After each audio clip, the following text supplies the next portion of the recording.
Meet my friend Becca, a librarian, a minister, a figure skater, and I'm quoting now, so not straight. Get in the car and come along for the test drive next. Hello and welcome to the first pilot episode of Get in the Car, a podcast full of conversations confined to the car. I'm Will Stevenson. Before we get into the meat of this episode, let me introduce myself. I've been in radio for more than 25 years and a professional journalist for almost 20 of those years. Like perhaps some of you, I found myself without a full-time job during at least part of the COVID-19 pandemic, though the reasons I'm not full-time have almost nothing to do with COVID and are only partially my fault. At any rate, I found myself with a lot of spare time I didn't have before, so I finally considered doing what friends of mine have suggested I do for a while now, and that's a podcast. This one was inspired by the times I've gone somewhere in a car with friends and we've spent the whole time talking about whatever comes up. Think of this podcast as the old HBO show Taxi Cab Confessions without a taxi cab and probably without confessions. So that's where we're at. Every single conversation will either be recorded in my car or the vehicle of the person I'm with, and it should take no longer than an hour and will be done with limited editing. This podcast will combine conversations with something I like to think I did reasonably well on the radio: interview people about their stories. That's where my first guest comes in. Rebecca Yowler works in the library at Knox College in Galesburg, Illinois, where I live. But that only scratches the surface of who she is. And Becca's story is a story I think you should hear. But a small disclaimer. This is, after all, the pilot episode, done so I could figure this out for a more long-term effort, and as part of the trials and errors of recording in a car, I learned that the audio was recorded through my car's audio system and not a regular microphone by mistake. I decided the conversation was important enough to let you hear it anyway. The rest of the series will sound much better than this, I promise you. Now that that's all out of the way, Rebecca Yowler, get in the car. You come along too.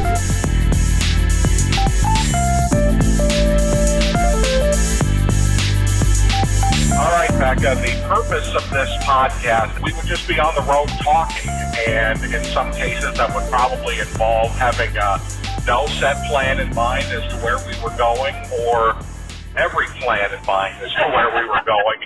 And in this case, first of all, I don't know how I thought, 6:30 in the morning would be a great time to record an interview, but what the hell?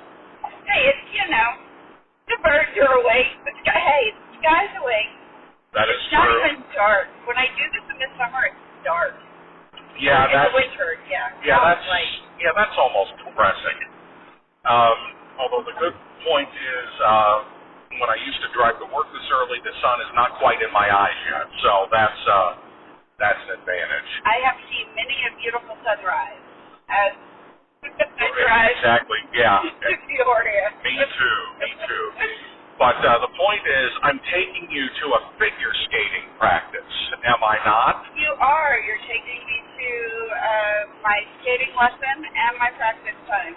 And I'm going to talk about that a little later, but as they always told us not to say in journalism school, let's start from the beginning. I think it's safe to say that in the course of your very young life, my favorite. I mean this with love. You've been to a lot of different places and you've done a whole lot of different things. Would that be fair to say? That is very fair to say. You are a librarian at a college. I'm a librarian at Knox College. Yeah, that's what I do. You are an ordained minister. I am. I'm ordained in the Christian Church Disciples of Christ. Yeah, I do that too. Like me, you've been married at least once. Twice. Wow. If 3 more times, you'll be up to Elizabeth Taylor level. I'm not endeavoring to be Elizabeth Taylor. Well, there might have been a point in my life where I thought, well, everybody should endeavor to be somebody like that. No, I don't think that way anymore. Apparently my coach just left me a message, so I need to Uh-oh. hear that real quick. Practice is canceled and we have to go home. No. Oh. back as we're still going. I have to practice in a dress today, and the dress is in Peoria, so she's telling me where it is. Oh, okay. Well, on the round trip, I figured we'd talk about that, even though you will have had time to decompress, and you'll either be very, like me, you'd be very pleased with how you did, or not very pleased with how you did. I hope to be pleased. I hope so, too. Although, sitting here in the car listening to you curse for 45 minutes might be entertaining to me, but, Well, I do endeavor to be entertaining, but... So, this is going to be a very open-ended question, but how would you describe yourself in terms of where you are today versus where you were 5 or 10 years ago? Oh, gosh. Well, I'm in Galesburg, so there's that. But, I mean, on the list of places I thought, like physical places I thought I'd end up, Galesburg, Illinois, A, didn't know exist, B, didn't think I'd end up there. Yeah.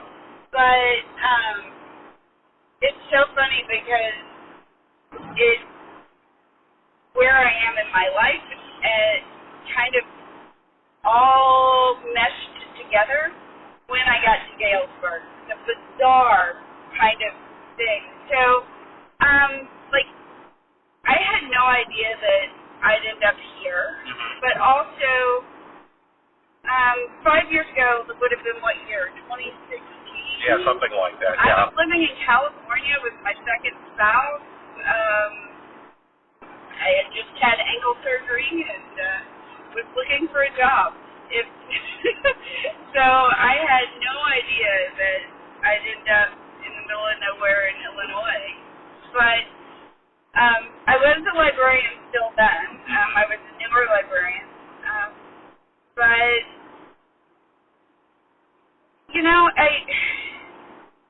I've always been looking for a job and a life where I can be all of who I am, all at the same time. A minister, a librarian, figure skater, partner, but all where I'm comfortable being out, being gay, identify as queer, so where I can be fully queerly, delightfully me, and have a little theater, and, just a well-rounded, full, delightful life. And somehow, for me, that's it sounds ridiculous to say that's in Galesburg, Illinois. Why does that sound ridiculous to you? Because, people are like, Galesburg, what's there? It's not a big city. It's just this random Midwest, bigger than a town, not quite a real city place. And, I've lived in Chicago. I've lived in L.A., these big cities, bustling, full of life, and I grew up in a town of 700 people. So, but I love that I found a place where I'm a librarian at a college. I love where I work. I love the students I work with. I'm doing ministry on a regular basis. I'm the preacher at the Kensington, which is the retirement home in town. I've just started leading services there because, I never thought I'd be back in regular ministry again. And regular slacks, from what I understand, based on the Facebook. So, congratulations on wearing pants again. Thank you. Hey, post-pandemic is a miracle. Right. And they're 4 sizes smaller than the last time I, wore pants within a regularity. So it's nicely done. Thank you very much. So it's kind of, and that we have, a great theater community, and so I get to do theater and all of that in central Illinois with a partner who lives here from California, and it's all just kind of work. And so it's been, I would have never predicted this is where I would be, and I'm glad it is, but whoa, how did we get here? My experience has been, this is the 3rd time I've lived in Galesburg in the last 18 years. And sucks you in and never lets you go. Well, I think that's probably a fair statement. How do I explain it? It seemed like for me in the points of my career where I've gone off to somewhere else or did something else or something something like that, but somehow I always ended up back here, and I think that there's a part of me where thinks that somehow either I'm changed at birth, or I've made a lot of mistakes, and I regret making a lot of mistakes, and somehow I've always come back here. Like my first job was here, I left, I took another job, I got fired, I had another job for 6 months when a job came up here that I took. In the course of that job, I got married, I found another job, I got divorced, I started hating that job, and I came back here again. Galesburg might be your home.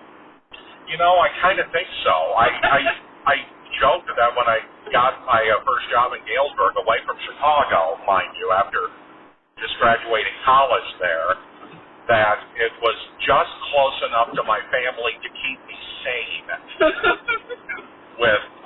without actually having to live there. Well, I mean, I'm 7 hours away from my family, and sometimes I think the same thing. It's just far enough away. You're from where?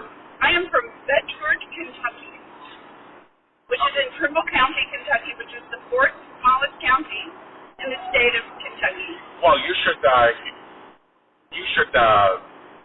just got sidetracked because I saw a law enforcement vehicle pass me. But it's conservation police, so they're not going to pull me over. Yeah, you haven't. Although I'm slightly over the speed limit, and I'm wearing a microphone, so that could be anything. Exactly. It's not like we're out poaching fish, so I think we're okay. Not well. You know, I was on a what I always refer to affectionately as the god-awful family fishing trip a couple of weeks ago. So my face got very sunburned, and I caught a few fish. So I guess the mission was accomplished. I mean, maybe they're coming after you for something from that trip. No, I hope not. I never caught above the limit, and I caught the fish that were in the lake. If you caught fish that weren't in the lake, that would be really impressive. Well, the lake, I think, like with a lot of lakes, if I understand this correctly, so I'm hoping the outdoorsy members of my family won't be listening to this, is that the lake is, I don't want to say stocked, but it's kind of just stocked with a certain kind of fish, but over the course of, nature running its course, other types of fish end up there, and occasionally you catch one of those, and there are restrictions on those fish versus the number of fish you can catch that are primarily in the lake, and I'm just not good enough to, catch a lot of fish to begin with. Anyway, you're from, you said you're from where again? Bedford, Kentucky. And when I associate you with Kentucky, it's not with your use of the word y'all, like some people might think. It's the last time we were in my car and we were talking. You kind of started out in the family business. I did. My family owned the only drugstore in Trimble County. Mm-hmm. My dad owned the store for over 30 years.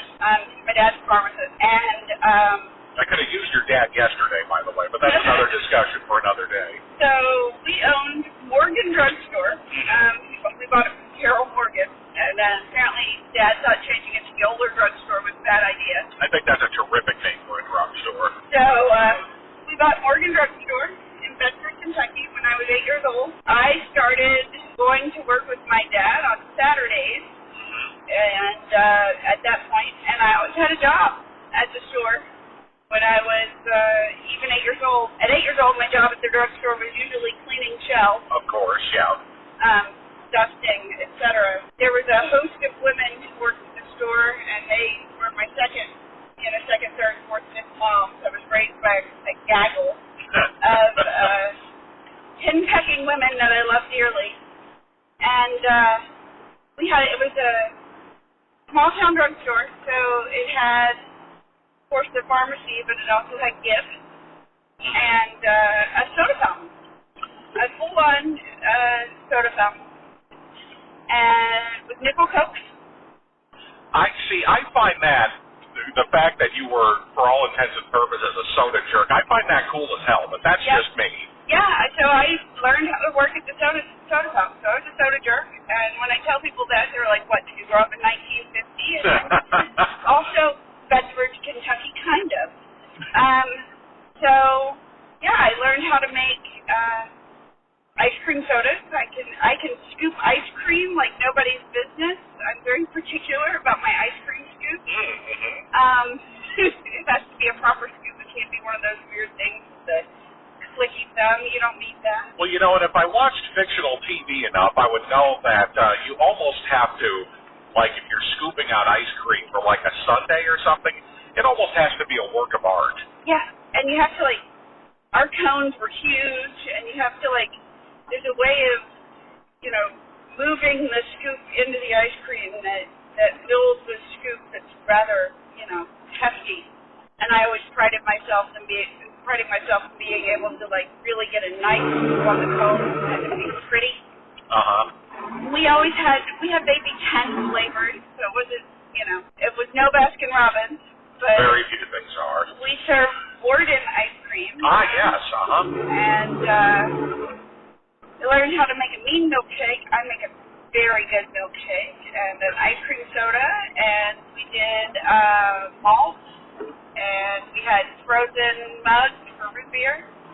Fantastic. Mountain Coke, it was Coke product, so I grew up on Coca-Cola. And the fountain was it was a center of life in that little town. People would come sit at the fountain. There wasn't a bar. It was dry county, so people would come sit in the fountain instead. So along those same lines, I want to ask you about something you said a couple of minutes ago. I think kind of in jest that the area you grew up in, or at least what you described it as being like in the 1950s. Yeah. That would say to me that maybe it was an area that is the polar opposite of where you are now, right? I mean, you said earlier you're able to live the life you live. You're a librarian. You're a minister. You're comfortable being out. All that sorts of things. And I get the impression that had all of this happened where you lived, it might not go so well. No. Very white, very straight, very capital C Christian. Yes. Very affectionately, I say backwards, but they're not backwards. It's just, you know, it's rural Kentucky. It's a farming community, so I was conservative. I didn't even know what gay was, right? It was not a thing we talked about.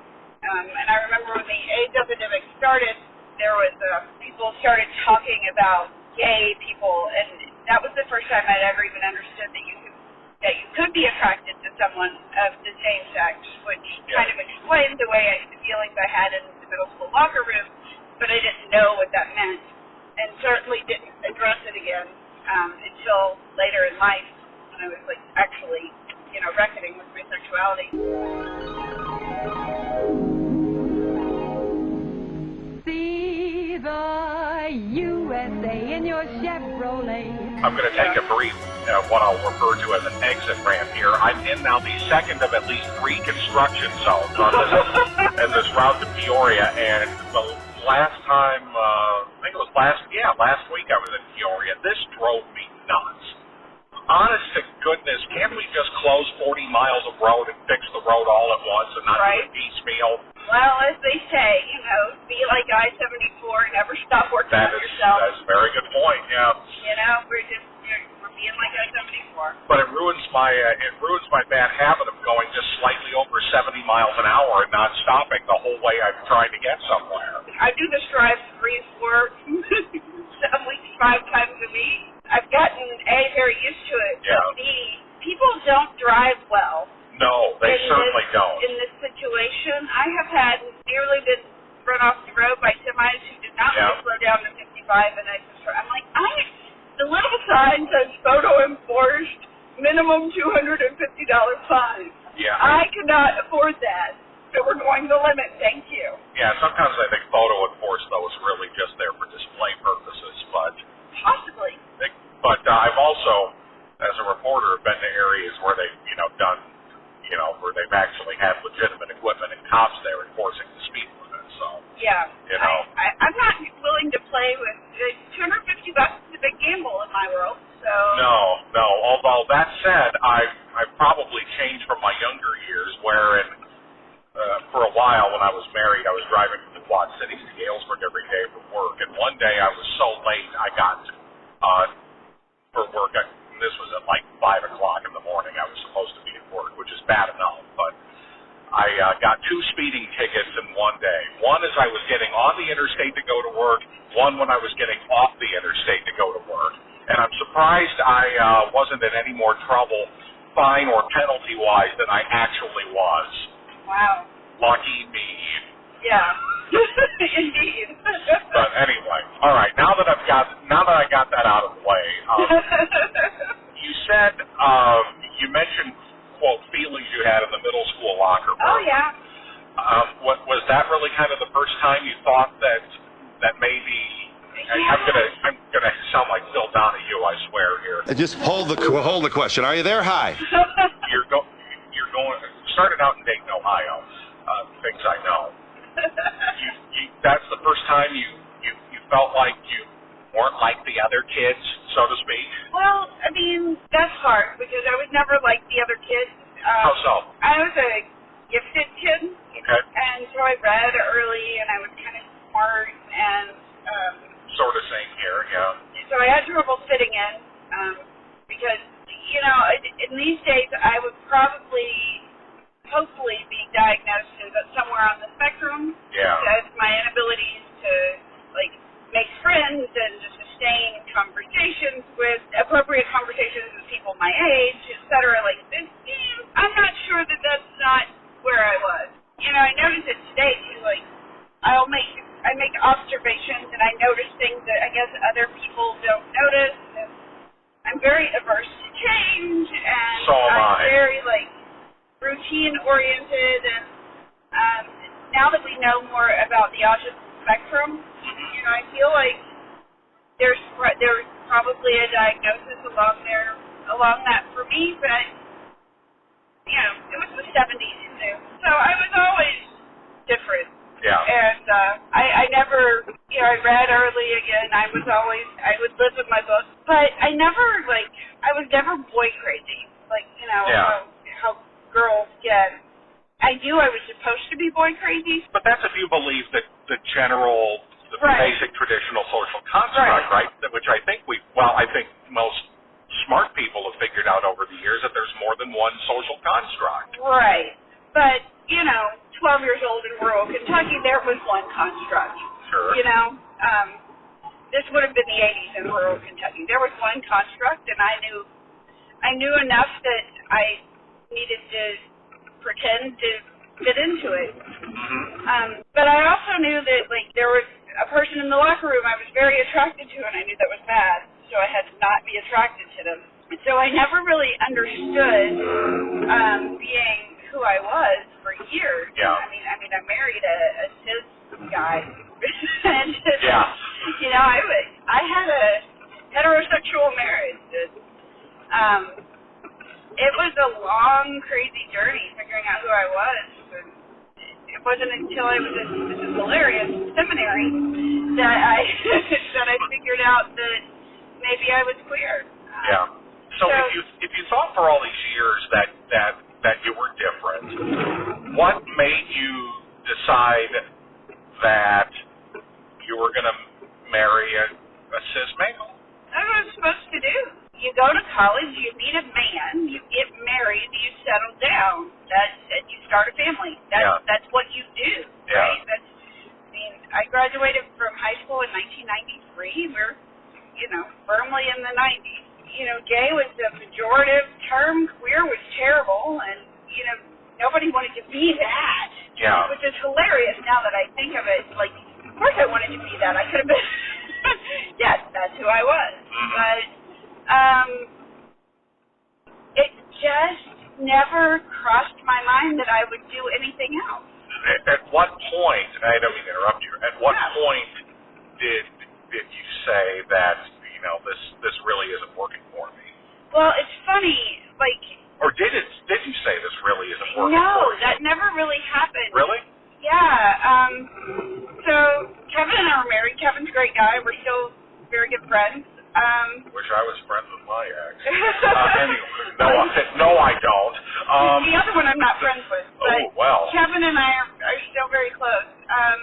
He was my best friend. There's your first clue. And there was some sexual attraction, which makes sense now that I understand that I'm queer. Yeah.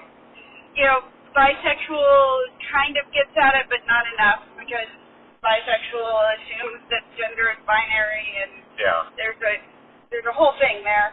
I was in seminary, because all of these revelations happen in seminary, right? Oh, of course. Right?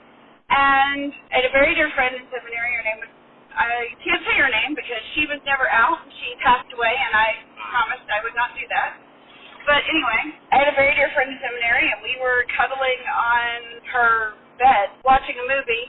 And this is starting to get into Bill Donahue material right? now that and I think about it. And she says, I really want to kiss you right now. And I said, I really want to kiss you. And that would be what happened. And we had a relationship. I sure wish any relationship I ever had in my life started out that easily. Right? Man, very sweet. that would have saved me a lot of time and stress. It was very sweet and very innocent, and she was, it was very wonderful, actually. That's great. And I was still married to Kevin at the time, but we were very open about who we were, and we had kind of decided to have I hate the term open marriage, but to practice consensual non-monogamy.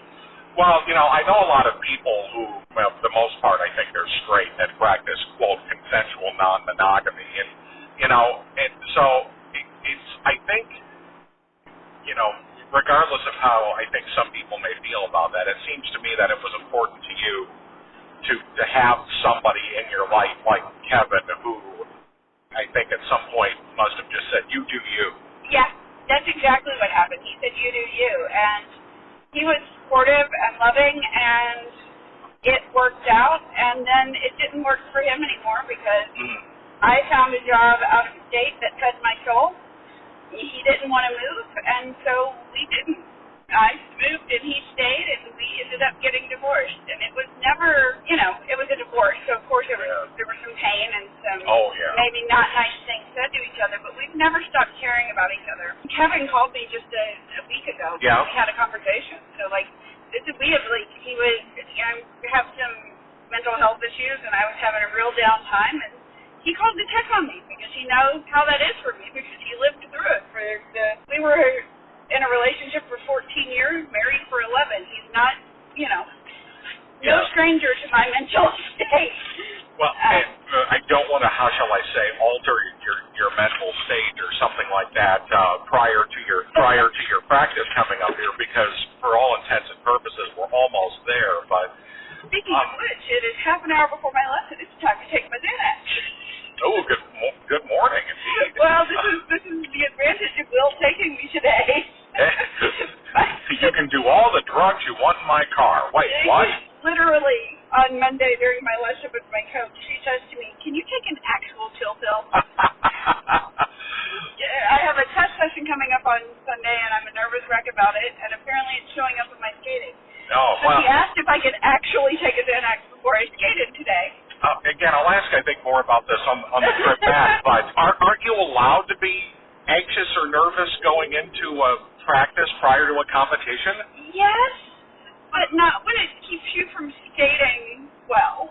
And my shoulders were up around my ears, and I was up on my toes, neither of which things are conducive to good skating. Oh, that's a matter of judgment, isn't it? I might find that very good. Which is why you're not a U.S. figure skating judge. Well, you know, Dick Button, I am not.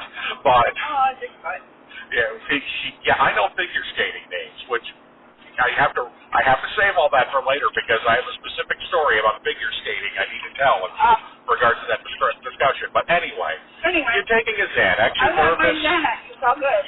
You dealt with nerves and anxiety and depression in your life in a very real way. Mm-hmm. I was diagnosed with clinical depression when I was 14. What do you think people don't understand about, because I've dealt with it too, and I don't ever like talking about it, although I have, but what do you think people don't understand about that? That it's not something that can be fixed and that you can't snap out of it. I am glad you said that right away, again, one day, may my mother rest in peace, I was at home with my family. I think we were actually at an Easter dinner, and I think I stopped and took my pill for some reason because if I didn't take it at a certain time, I was never going to remember to take it. And my mom just looked at me as straight as could be one day and said, I don't think you need those anymore. They're working. And I didn't, no, they weren't. Well, they sort of were. They fixed me, and I think that's kind of, she thought that, I don't know what she thought really, but I think everything in my power to say, in this case, Mom, you don't know what I need.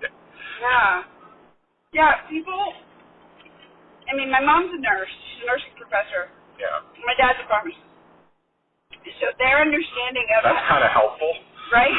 So their understanding of meds is like, hey, you're missing a chemical, take the chemical at the end. Right? There was never any stigma about medication. Yeah. So I'm lucky in that regard.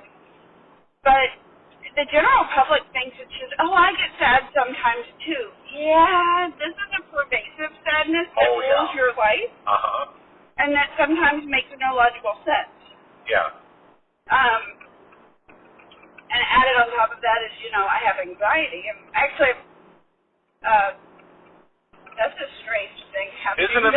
Yeah, the way this, we're still in road construction, and the way this, how shall I say that? I think that on-ramp was constructed there was really kind of more like a puzzle, like Pac-Man trying to get around the board almost. Yeah. But anyway, I was eventually diagnosed with post-traumatic stress disorder, which includes depression and anxiety.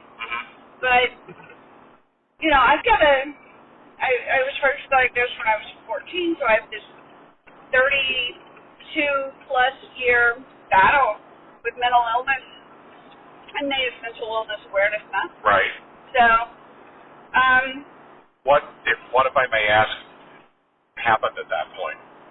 Happened at what point? When you were first diagnosed and you first started addressing that. Having a lot of issues and I have suicidal ideation. I have some suicide attempts. And my parents, we had some very difficult conversations where they realized that maybe I wasn't okay. So your parents helped you?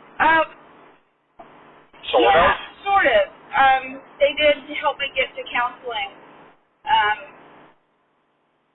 So they were aware. In retrospect, I think we all should have known sooner. Yeah. And I didn't start on medications until I was married, out of college, married, and in my first job. Me too. And extremely suicidal. Stopping on the train tracks on my way to work every day, praying that a train would hit me, was kind of where I was. Yeah. And my best friend actually took me to the doctor and was like, "You're going to take meds, and we're not going to argue about it anymore. No. Get off here. This is the easiest way." Yeah, you're absolutely right. So, it's a lifelong battle. But my parents this is the same exit I took every day for work. I was having so much fun talking to you that I could have very well missed the exit ramp. No, missing it. There will probably be a episode devoted to me missing a destination at some point or another, but not today. Carry on. Through the years, they've been supportive of me going on medications, and they've also gone on meds, and everybody's happier. So we were rather dysfunctional, and I think the stress of owning your own business is part of that. Yeah. Because I remember a distinct moment where it started, and it was when Dad bought the store. So, in some ways, I always had a underlying loathing for the drugstore. But mostly I loved it because, soda fountain. Yeah. But, it's just this lifelong battle that folks don't understand, and they assume that you can snap out of it or that you can control it in any way. I once had a doctor tell me, she was my doctor for exactly that appointment, Because then she got fired. Super. By me. Wanted to tell me this is a problem of the mind that can be fixed in the mind. And I was like, where did you go to medical school? But also no.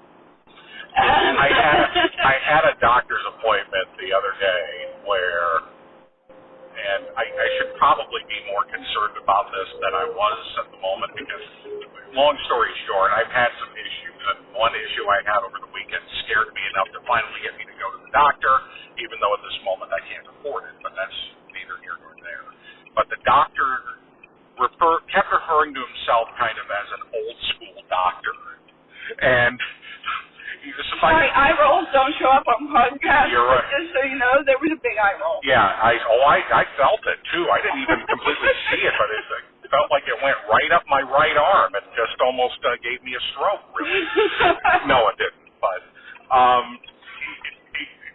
not to focus too much on me, but I was trying. Thank you.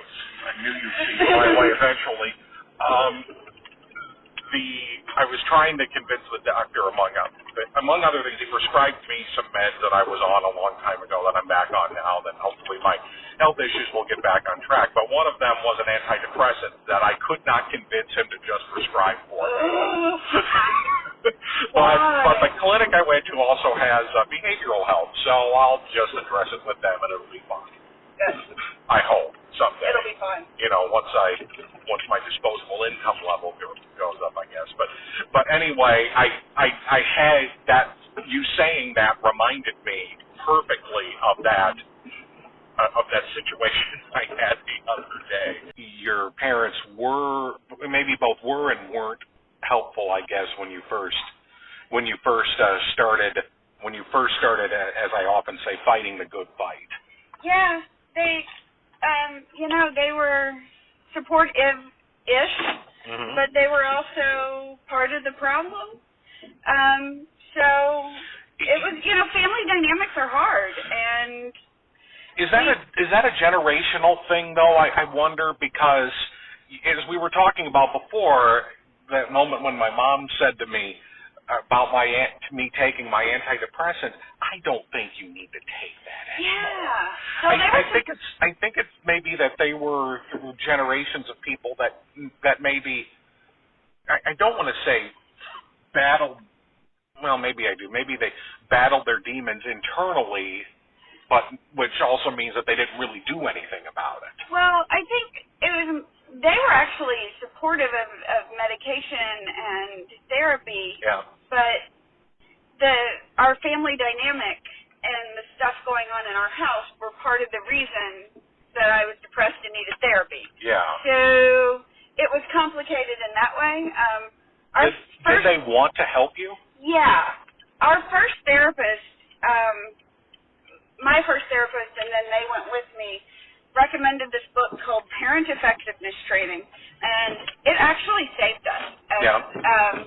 And we used a lot of the techniques in it, and I actually, funny side story, I was a member of the Future Homemakers of America, and there was a thing called Star Events, and you could compete in different events. And one year I did a consumer reporting event where I compared toilet paper products, and it's called the Toilet Tissue Issue. Oh, you should have done that again last year. I know.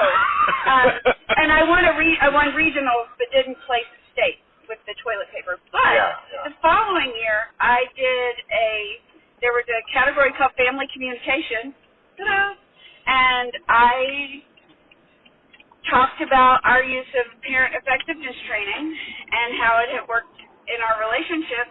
And so I kind of chronicled what we were doing as this project went on. So I ended up winning regionals and state and getting a gold medal in the national competition. Awesome. On a trip to Anaheim and Disneyland. But I didn't even think about broaching that subject, but go on.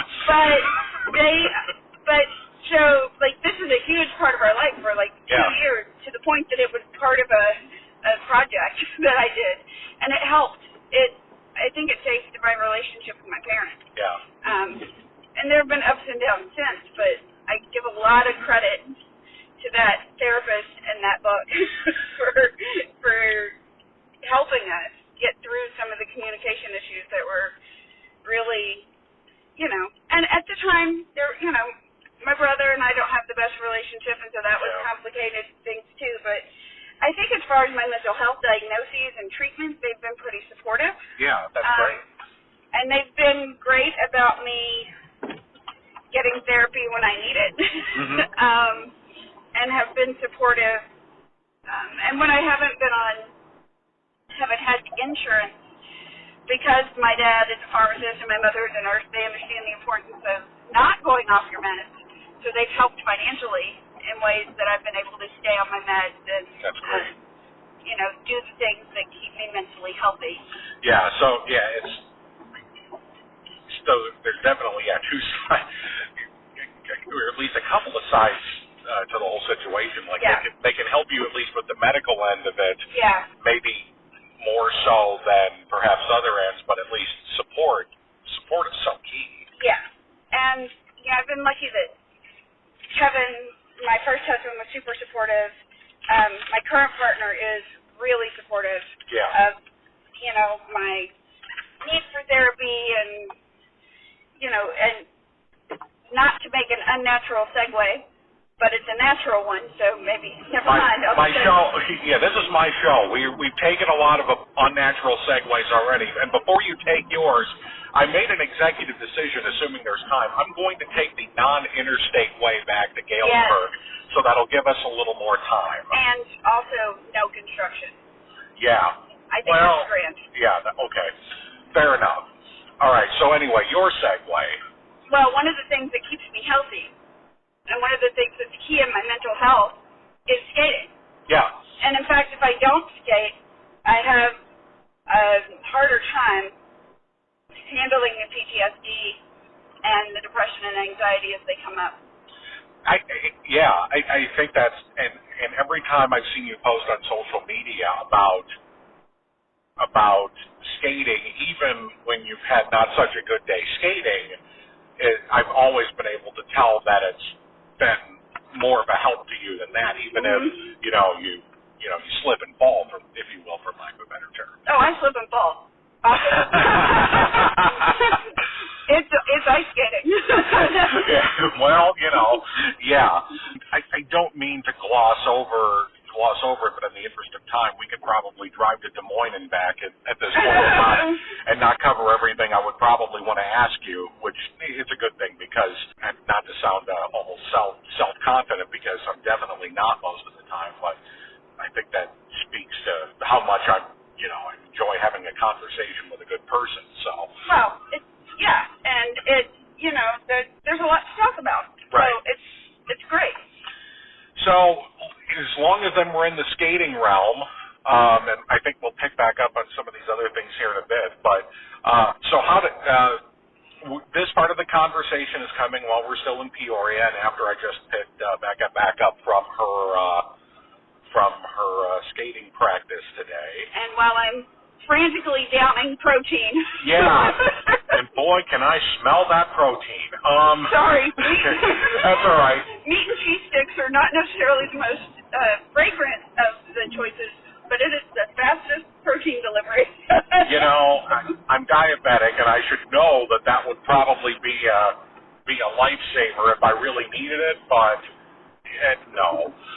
You can have all of them. Sorry for the smell. But no, it's fine. It's fine. I even though I shouldn't have, made my stop at Dunkin' Donuts in between taking you and picking you up, and I had something with maple flavored bacon in it. So oh my God, I haven't had a donut in 6 months. Oh. Well, I didn't. I had a croissant. Oh, I haven't had one of those either. I'm sorry. I'm whining now. You eat my meat and cheese. Well, here's the thing. Exit ramp again. I just got back on all of my diabetic meds yesterday. Well, no, I'm not going to say anything more than just let me tell you, it's getting back on. You're getting on a set of meds like that is not a pleasant experience. Like to the point to where I almost felt lousy enough last night where I almost said to you, I can't do this today. but I feel fine. So, but anyway, yeah, no. So I chose, even though a croissant is probably the most, one of the most carbolicious things I think I could have, as would be maple bacon, with all the sugar.